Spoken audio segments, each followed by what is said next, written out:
Dan, Randy, when you came here, we asked you to make fantasy blades. Now we're sending you back to your home forges to make this fantastic weapon. Attila the Hun's Sword of Mars. Good luck, bladesmiths. I'm back at my home forge, and I'm gonna be making this sword out of Damascus.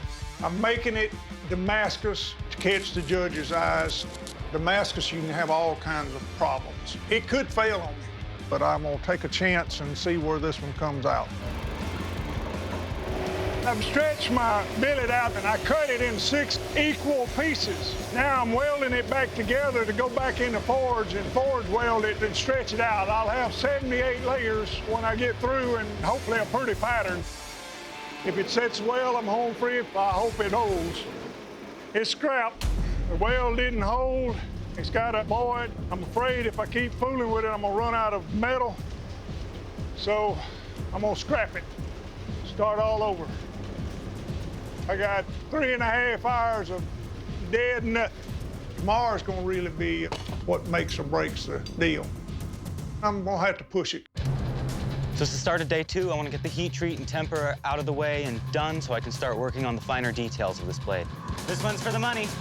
There's a lot of concerns when you make a blade this long because if you don't have it even and flat, that gives it more of a chance to warp in the quench. I pull it out of the oil. The blade's got a slight warp in it, but it's hard. I still have enough time to bend it, just a very small window. And then I'm there holding 2 blades. Damn it, this sucks. There goes almost a full day of work. Time is of the essence. I've got to get started on another blade now. This is really gonna suck. On day 2, I got my new blade stretched out. I wound up with 13 layers instead of 78. Today, I'm starting off fitting these ball spindles to my guard. I got my ball spindle made. Just don't look good. It's been a struggle to get it this far, but I believe I'm gonna start it all over because it just got too much space in it. This guard's kind of getting to me. It's really beginning to get on my nerves. It's time to trash this. I need this to work because if it don't, I don't know that I'll have enough time to start all over. It's the start of day 4. I lost time with my first blade. Time's winding down now. I want to make sure that this is spot on for the judges. Tang's a little thin, but it should be working. Now I'm gonna start work on my handle, which is going to be made out of this little dolphin that I got from a thrift store. I like to find a use for everything. And I want to get the tang burned in all the way. You see how it's not smoking? That means the wood's not touching any part that's hot. I couldn't get the tang hot enough to burn in, so the only thing keeping me from going all the way up is the width here. So I gotta stick it in the drill press and then drill out a little bit. I fit the handle and epoxy it in. Once it's on there, it's permanent. I can't go back. This is insanely nerve-wracking. If my fit-up is loose whatsoever, I could go home. I wish I had more time to make it a little bit better. Oop, there goes your cushion. It's the last day. I've had a few setbacks, but I'm almost done. I'm going to put some jewels in the handle. Attila, he was a great leader, and I think the jewels will be something that he would have in his sword. I've got my jewels in it. There's one thing left to do, etch it and see what kind of pattern I've got. Oh, yeah. The pattern turned out well. I don't believe I could have done any better if I had more layers. I think I built a sword that Attila the Hun would be proud of. All right, bladesmiths, to find out what kind of lethal damage your weapon will do, I will deliver killing blows on this ballistics dummy. Randy, you're up first. You ready? I am. Let's do this. I don't know what to expect, and I know they're gonna hit it hard. I'm a little bit jibbery. My legs want to give out from under me a little bit, but I think I'll be okay.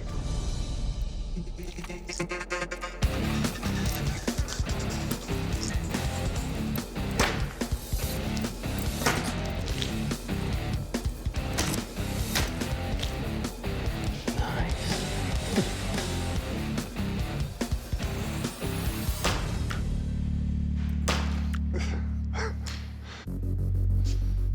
All right, Randy, let's talk about your Sword of Mars here. First up, the Damascus pattern you have here is gorgeous. Thank you. The weapon design is very aggressive for thrusting and slashing. Now your handle construction. If you reverse this, it'll be easier to have something to lock onto. The fact that the flare is right here, forcing my hand to open up if I want to marry into the hilt. This is a very sharp weapon. The tip pierces all the way through, cuts on the way out. It's pointy and scary, and it will kill. Thank you. Good job. All right, Dan, it is your turn. You ready? Hell yeah. Let's do this. I was hoping the kill test would be a dummy. I know heads will roll. I'm feeling really confident. I want to see what this thing does.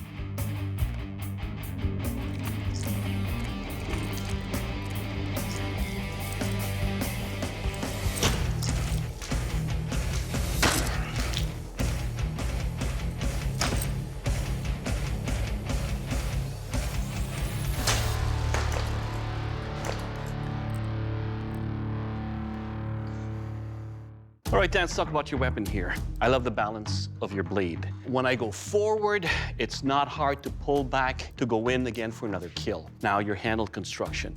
It's curved enough to where it doesn't want to fly out of my hand. It's got a good grip and control for this. Your edge allows for very deep cuts into the abdomen right there.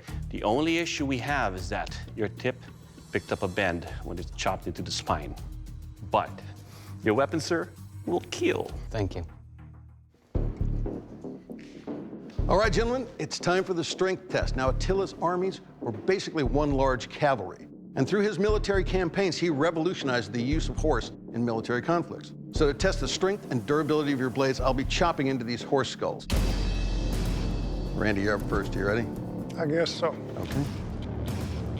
I designed my blade with a sharp edge, and I'm a little worried. My stomach's up in my throat a little bit.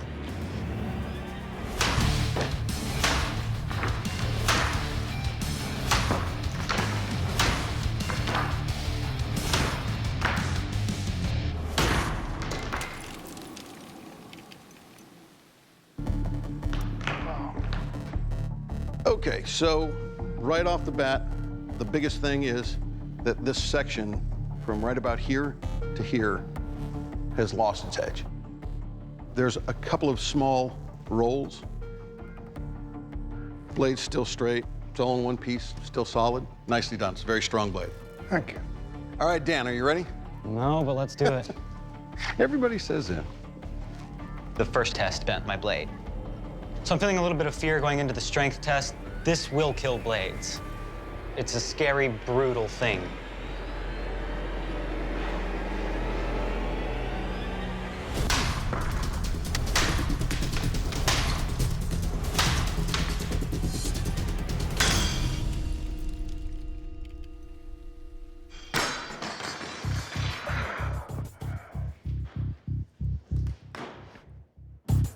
At the guard.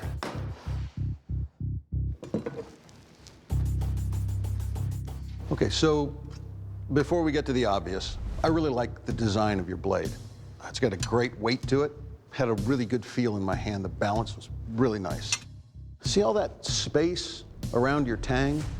With that room for that blade to move inside the guard, it could just create so much stress that it cut loose right there at the corner. If it were all tight, there wouldn't be any stress. There's no discoloration here, so it's not that there was a crack here before. Your grain structure looks fine. It was a well-designed piece, but obvious flaw. Dan, unfortunately, your blade suffered a catastrophic failure in the middle of our strength test, which means that we can no longer test it. I'd like to invite you to shake our hands, shake your competitor's hand, and then please leave the forge. It hurts, but my sword breaking, it's gonna be a reminder that I have to push harder and be better. Dan, keep up the work. That's a good sword. I came here to prove that I can compete with the big dogs and that I do know what I'm doing, and I think I might have accomplished that. Randy, the strength and efficiency of your weapon in the kill test have earned you the title of Forged in Fire champion and a check. For how much? $10,000. That's right, $10,000. Good job, brother. I won Forged in Fire. It's reality. How do you feel? Good. To be a champion and be recognized as a good bladesmith is real good. This is my happy and excited face. Well done, sir. Thank you. If you didn't recognize it.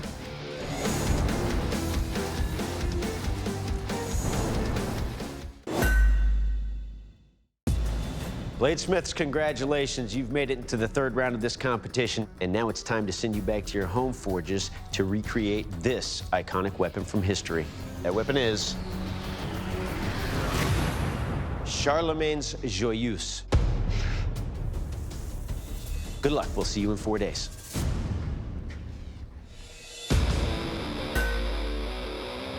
I'm back here in Valentine, Nebraska, and I'm here to make Charlemagne's Joyeuse.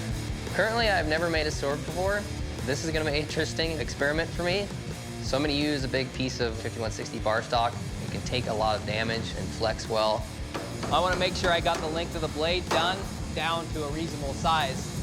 So this steel is definitely the most awkward thing that I've ever worked with in the shop. It's like a big wet noodle. End of day one, I've got my blade profiled.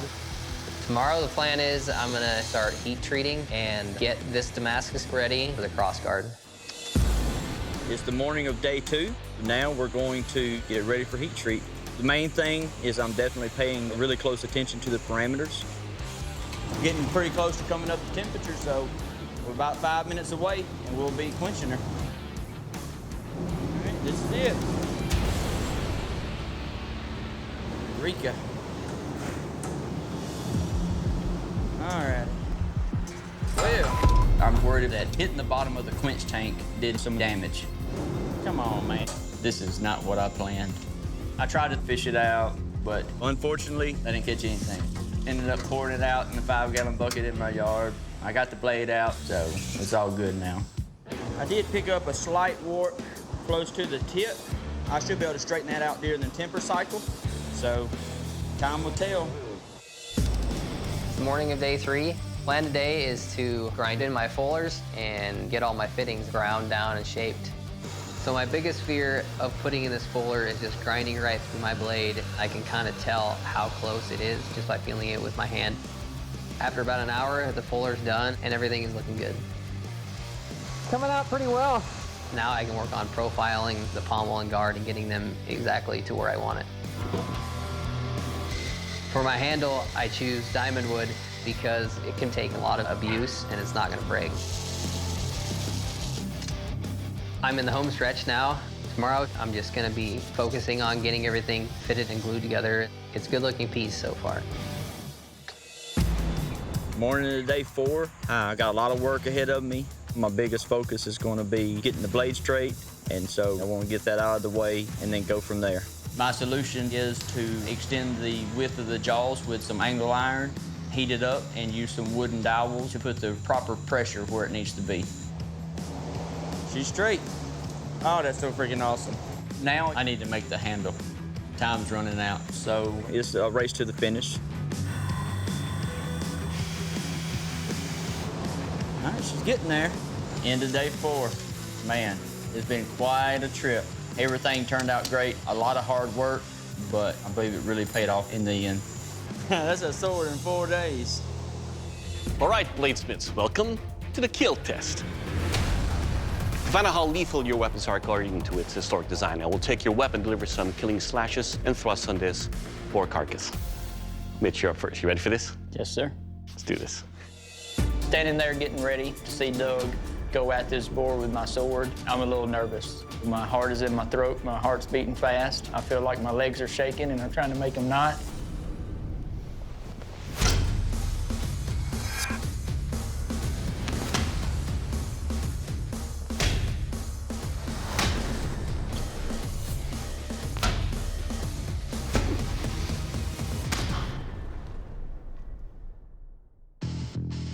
All right, Mitch, let's talk about your sword here. Your edge, coupled with the weight that you have here, allows for very deep cuts with every strike. Overall, sir, it will kill. Thank you. All right, Peyton, it's your turn. You ready? Oh yeah. For this test, I'm not too nervous. I'm just excited to see it happen, honestly.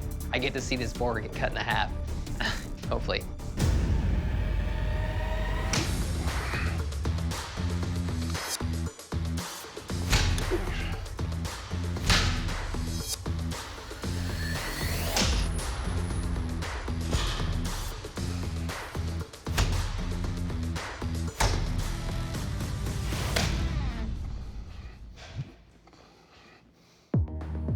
All right, Peyton. That was Joyeuse. What I like about this sword is not just about the edge or the point, it's the balance in this. I can actually use some velocity, and it cuts deep. Overall, sir, it will kill. Thank you.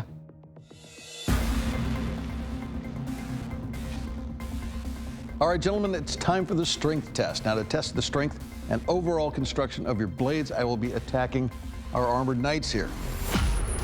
Now, this is not about what your blades are going to do to that target, about what that target's going to do to your blades.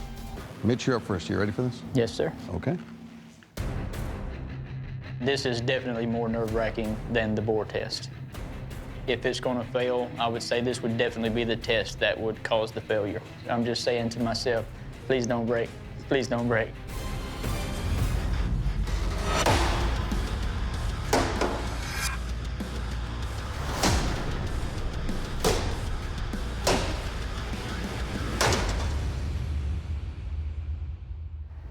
I think I just peed a little. All right, Mitch, your edge did take some damage here. You can see the chip right there and some rolls. And your sword is heavy. You know, this is a lot of weight for a single-handed sword, more in the range of a two-handed sword as far as the weight goes. But she held up. She's in one piece. Good job, Mitch. Thank you. All right, Peyton, you're up. You ready? Yeah. One of those, I don't know which way my head's going to go. Yeah.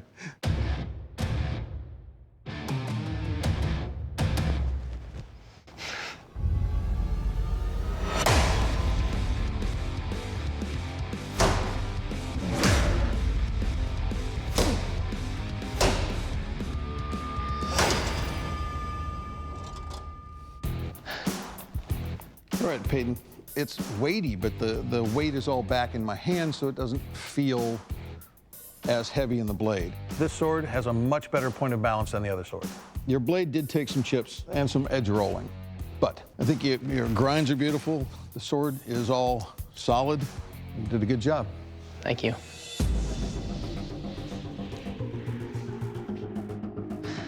All right, bladesmiths, welcome to the sharpness test, the Sandbag Gauntlet. Now, to test the sharpness of your weapon, I will slash across these bags. Now, unlike the strength, this is all about how sharp your blades are and how well they cut these bags. Mitch, you're up first. You ready? Yes, sir.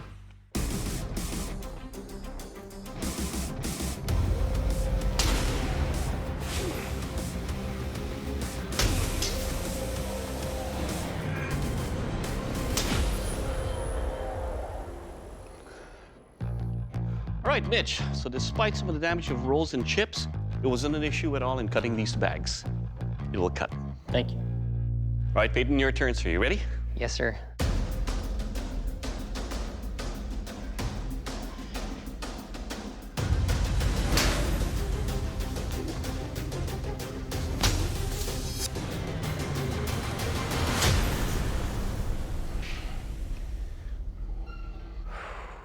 All right, Peyton. The handle construction is smooth, but ovoid enough to where I wrap my hand around it and I get a very good grip.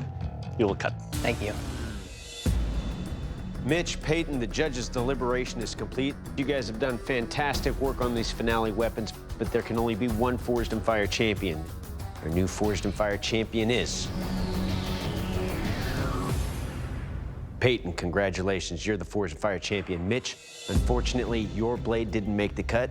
Mitch, you brought us a sword that performed well in all three of our tests. So this came down to the finer points of craftsmanship, as in where to place the balance point on that blade and the general weight. That balance point being so far forward made it harder to wield and harder to control, and that's why we're letting you go. I understand. Mitch, you've been a great competitor this entire competition, but at this time, I have to ask you to please surrender your blade. Obviously a little disappointed. Being my first sword, nothing to compare it to. I thought the weight felt good. I tried to keep the 6 to 8 inches balance point that I was told normally swords carry. So overall, happy with what I turned in, and I'm happy for Peyton. If I had to lose to anyone, I'd just soon lose to him. Peyton, congratulations. You are the new Forged in Fire champion, and that is a title that comes with a check for $10,000. Congratulations. Please present your sword to the judges. I'm the next Forged in Fire champion. It's just crazy. As soon as I heard my name, it was just like a weight just got pulled off my chest. Just like, oh, it's over.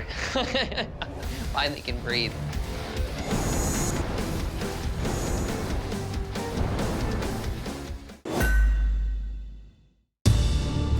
All right, guys, congratulations. It is now down to the two of you to battle it out, figure out who's going home with the title of Forge and Fire Champion and a check for $10,000. In round 3, we're gonna be sending you guys back to your home forges to work on this blade for 4 days. The blade we're gonna have you guys build is this.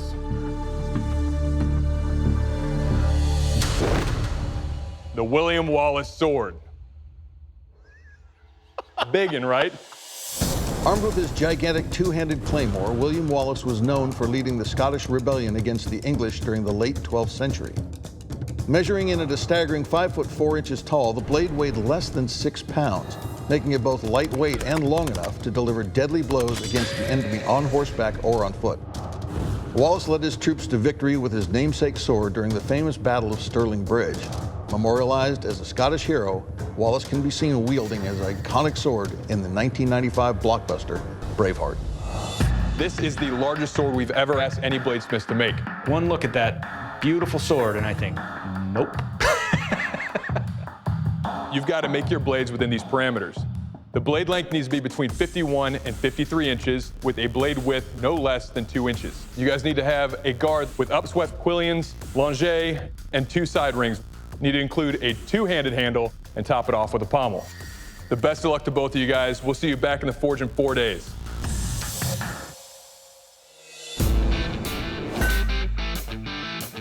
Here we are, round 3 championship round. Let's draw this bad boy out. And big challenge, making a big sword. I've made a few swords, but never have I made anything of this caliber. That's a 32-inch blade. I need 20 more inches. The key to victory with a weapon this size is performance, and it's all about that heat treat. That is the most critical part. Yeah. Oh, that looks great. I like it, I like it, I like it. Just a little fire, just a little fire. Woo. It seems to have taken great. I am ecstatic. That went wonderfully. Oh man, I'm feeling great. This sword is enormous, and it is light. I want to wield this thing. There's not a lot of reasons to walk around town with a chainmail shirt unless you have a William Wallace sword.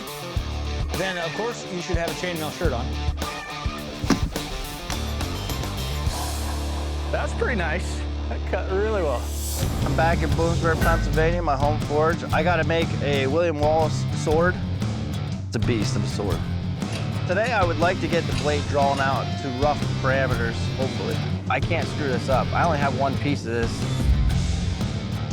So now that I've got my rough shape formed in, I get the angle grinder. That way I can look for D-lambs and cracks. Looks good, I don't see any cracks. I have to get this quench done. Here we go. I'm just worried about something going wrong with this because it takes way too much time to make this, and I don't have enough time to do another one. Get in there. Come on, you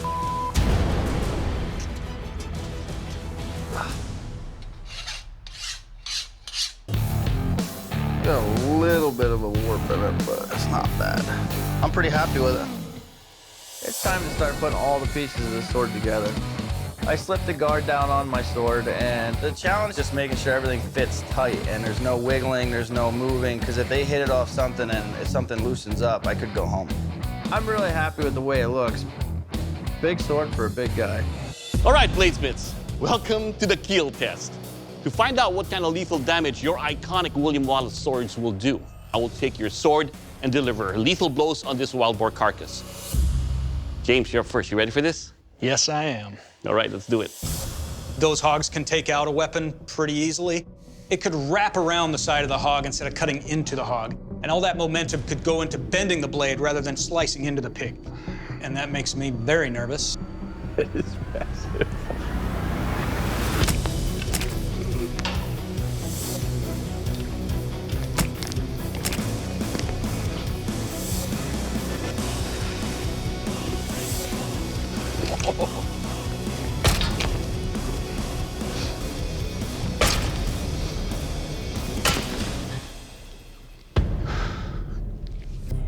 All right, James, talk about your blade here. A pocket knife, it is not. But this long blade actually has a nice weight to it. It's wieldable with 2 hands. Grabbing on to your handle here, I get a good grip. Your edge is razor sharp. It easily punctures and has a nice draw cut to it. Now, cutting the carcass, as you can see, it cut it in half. And more importantly, sir, you'll kill. Thank you, sir. All right, Lyle, your turn, sir. You ready? Yes, sir. Let's do it. My stomach is just in knots. I'm nervous about my quench, and you know, I didn't know if I did it right, but I'm gonna find out. I'm ready for it to be over.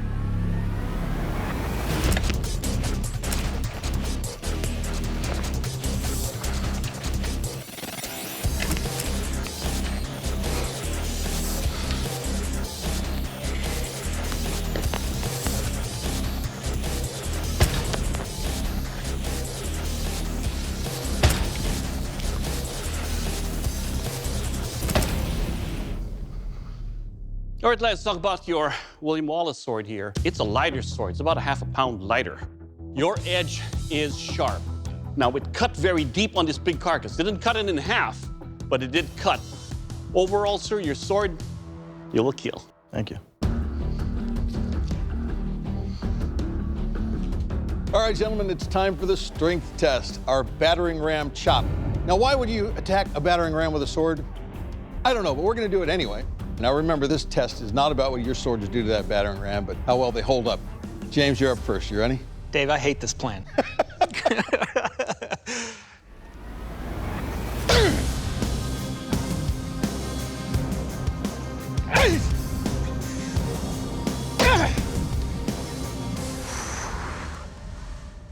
All right, James. Blade is still true as it was when we started. It's comfortable, it's strong, and man, it held up well. Good job. Yeah, I really like hearing you talk about it. That's great. All right, Lyle, your turn. Ready? I guess. I guess.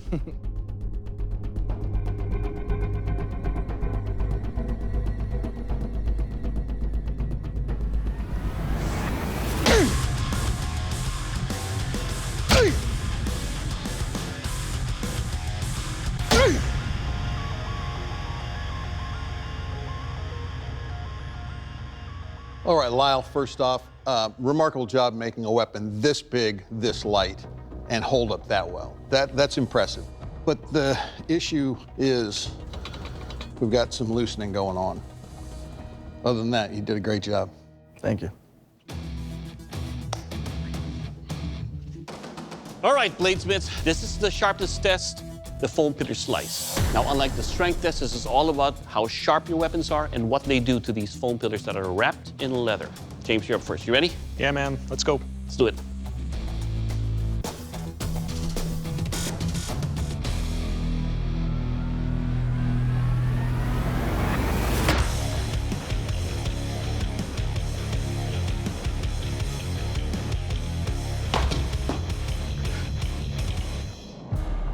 All right, James, the edge of your sword is like cutting through butter. It's a nice, clean cut, cuts all the way through. Overall, sir, your weapon, it will cut. Thank you. All right, Lyle, your turn, sir. You ready? Yes, sir. Let's do this.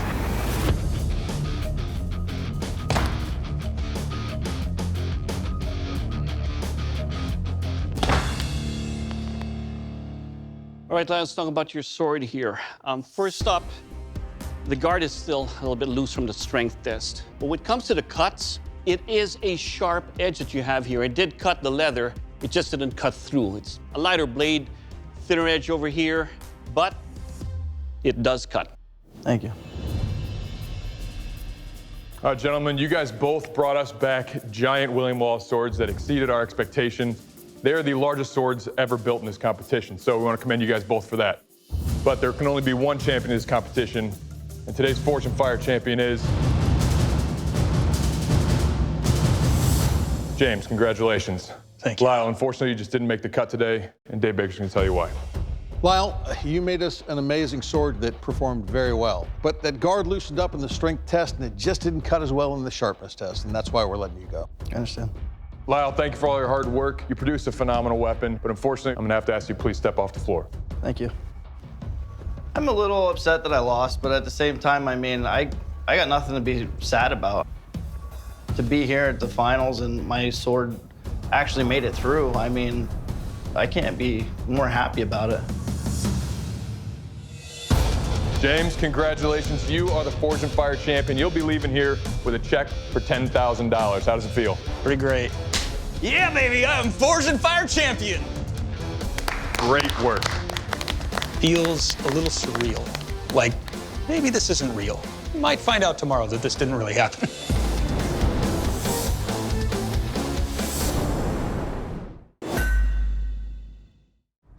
Richey, Elijah, congratulations. You guys have made it to the final round of this competition. Now we're sending you back to recreate this weapon. General Yamashita's Gunto. You'll have 4 days at your home forges before delivering your weapon to our panel of expert judges. Only after they've thoroughly tested them will they declare one of you the Forged and Fire champion, who leaves here with a check for 10 grand. Good luck, bladesmiths. We'll see you in 4 days. Thank you. Good luck. Doing this challenge at my home forge, it'll be good because I'm in my own space. I will be missing some of the tools at the judges' forge for sure. This Gunto is a little bit more of a challenge. My equipment is not conducive to working with longer blades. This is how you get a full heat on a little forge with a long blade. You do this a lot. I have not made a katana or a Gunto before. I think the biggest thing I'm struggling with is just getting the right curvature in the blade, but that's part of making a particular blade for the first time. It's quite a process.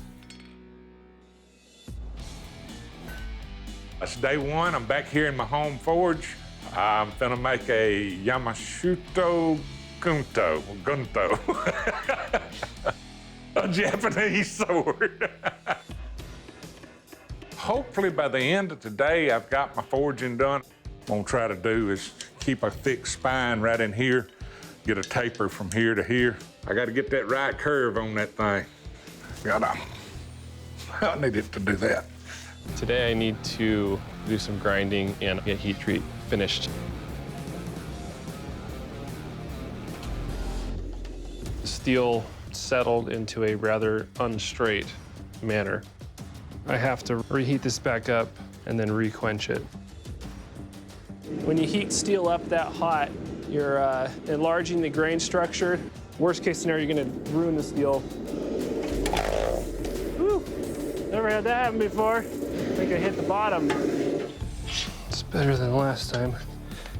After the second quench, I was finally able to get it straight-ish. Stay. Just stay. Don't do anything. My goal for today is to build me a quench tank and then go into my heat treating process. My plan for making a quench tank, I've got an old fiberglass tank that is for cleaning guns. That'll work.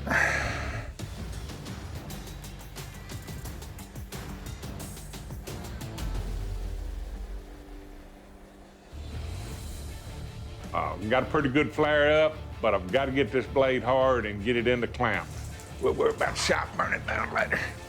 We've got to get this fire out. Oh, Lord, maybe time to get the fire thing.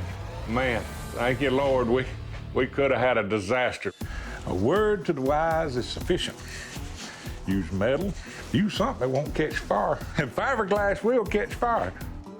I take the blade out of the clamps, and she's straight as air. Woo, I'm proud of that.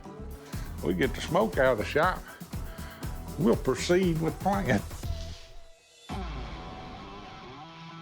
It is day 3, and today I'm working on the habaki and the guard.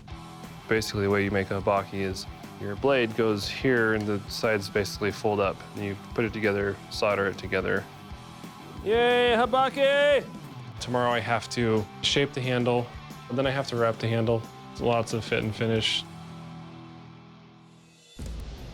It's the last day. Hooray. I've got this wrap started, and surprisingly, it's going pretty good. Tell you what, Forged in Fire teach you some stuff. So far, I've been a blacksmith, a bladesmith, a seamstress, and a firefighter. It's took a lot more grit than I ever imagined. I knew it would be tough, but I didn't know it was gonna be this tough. And I can't wait to see Doug cut a billy goat in two or something. All right, bladesmiths, to find out how deadly your weapons are, I will take your weapon and deliver some killing slashes and thrust on this big carcass. Richey, you're first. You ready for this? I hope so.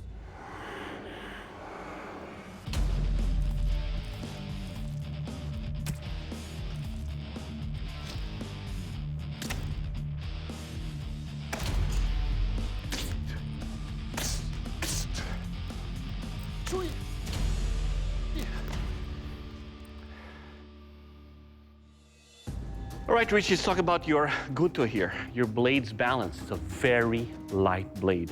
Well, as you can see, it really tapers down here. It's very thin right here. So there's a little bit of a kick on your blade where it's slightly bent. Now your edge, it is very sharp. Your tip is pointed enough to penetrate, but more importantly, it will kill. All right. All right, Elijah, your turn, sir. You ready? I am.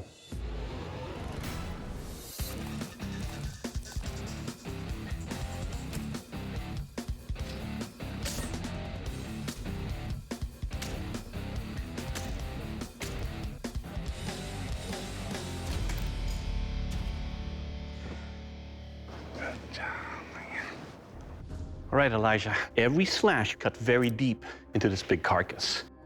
The thrusts were easy enough to go through. It's a sharp edge, and it will kill. Thank you. Bladesmiths, welcome to the strength test. Test the strength and overall construction of your Guntos. I'm gonna take each of them and deliver slices through this heavy, dense bamboo. All right, Richey, up first. You ready? I hope so.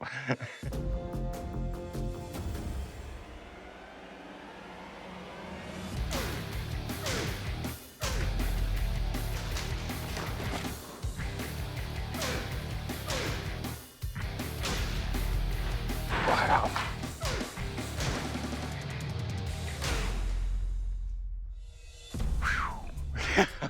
All right, nice job, Richey. Thank you. Your edge held it very nicely.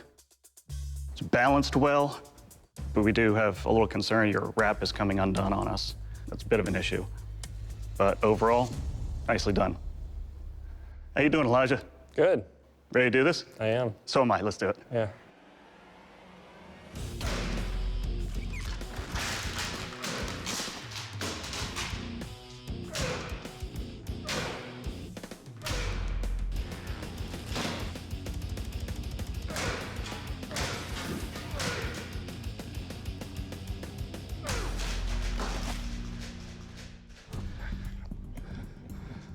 Nice job, Elijah. Your edge is still sharp all the way down the blade. You do have a slight bend right there in the blade, but I mean, it's very minor. Everything's tight. Very nicely done. Thank you. All right, bladesmiths. General Yamashita's gold is somewhere in the Philippines, and if it's there, I want a shot at it. So to test the sharpness of your weapon, I will take your Gunto and cut through these burlap bags. Richey, you're up first. You ready? Ready.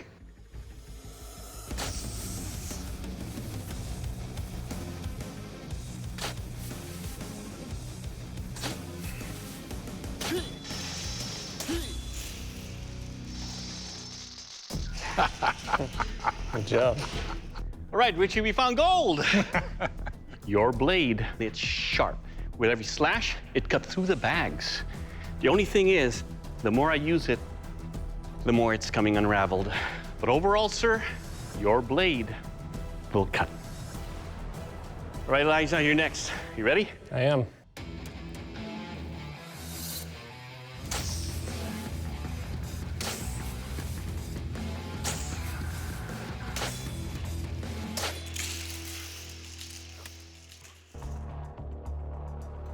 Well, Elijah, your edges cut all the way through, and we struck gold. A very fine, strong edge, a very fine, sharp edge. For this test, sir, it will cut. Thank you. Richey, Elijah, only one of you can be the Forged in Fire champion, and that champion is Elijah. Congratulations, you're the new Forged in Fire champion. Richey, unfortunately, your Gunto didn't make the cut. Please surrender your Gunto. Going through all this, it was tough, and it takes more grit than you think. But I have no regrets. I've met some good friends and some very good bladesmiths. I have no trouble coming in second place to any of them. I feel good. I've enjoyed it. Elijah, you are the new Forge and Fire champion, and that's a title that comes with a check for $10,000. Please present your blade to the judges. Still sinking in that I won Forge and Fire. My wife pushed me into doing this competition, so I really appreciate her support, and I'm really happy I could win, so it's pretty awesome.